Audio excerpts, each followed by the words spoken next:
Yo guys, welcome back to another video. Hope you're doing very well. I hope you're having an amazing, wonderfully blessed day, as I am.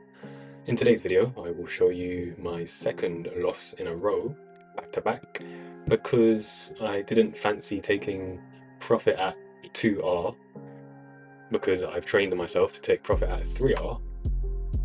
So I am considering a change in rules for my trading plans, from taking profit at 3R to taking profit at 2R, but yeah, we'll see how that goes for now. But enough of the chit chat, let me show you the trade because it was a decent trade.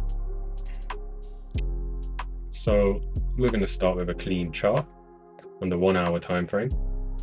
First thing I'm going to do is pull out the Fibonacci retracement tool, and I'm going to zoom into price action. Into this price action specifically, I'm going to take the Fibonacci from this low to the high of the whole move, drag it across, and you get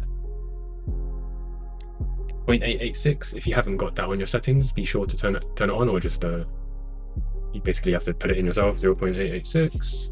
I'll turn off everything else for now. And this is exactly what I like to see price do, kind of bounce around into the level. Zooming into the 15-minute, price formed a low just above,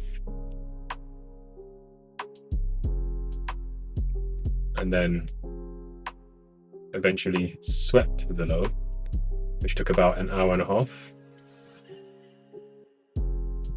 From when we first touched and got below the 0.88 level to when we got back above it before moving up, it took 2 hours, which means the whole time Bitcoin trades around this level, you have to basically distract yourself for 2 hours so that you don't take, I mean, you could just enter the trade and set your stop loss a bit further. That could work, but anywho, this was a screenshot when price was bouncing around, and I actually called myself a retard for entering this trade because I didn't like the look of it.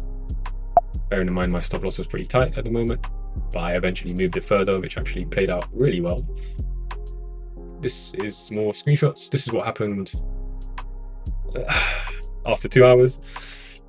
Price pushed nicely, which would have been a beautiful trade with the perfect entry, perfect stop loss, perfect risk value, meaning value of the stop loss. If I risked 1% on a 100k account, 1% being 1,000, the stop loss being 1,000. This was a 1 to 2 trade, 2,000 in roughly another 2.5 hours, which ain't too bad. Zoom into the 5-minute.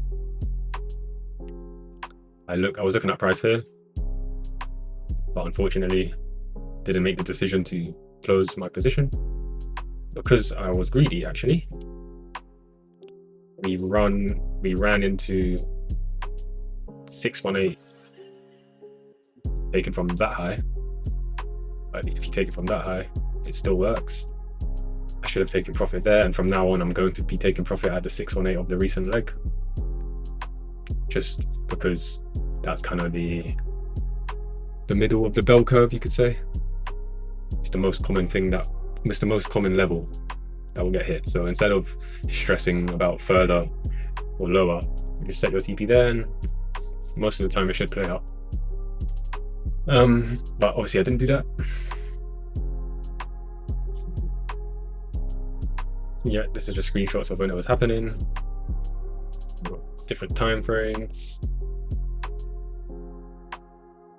I moved after this price action, I moved stop loss to break even just before I went to bed, and I woke up with stop loss at break even just in time for Saturday's boring price action. And now we go to Saturday, or we go to now, and pretty boring price action. But that's really it. Lesson learned, I guess. Thanks for watching the video, guys. Hope you enjoyed. Make sure to like, comment, and subscribe. Until the next one, peace out. Goodbye.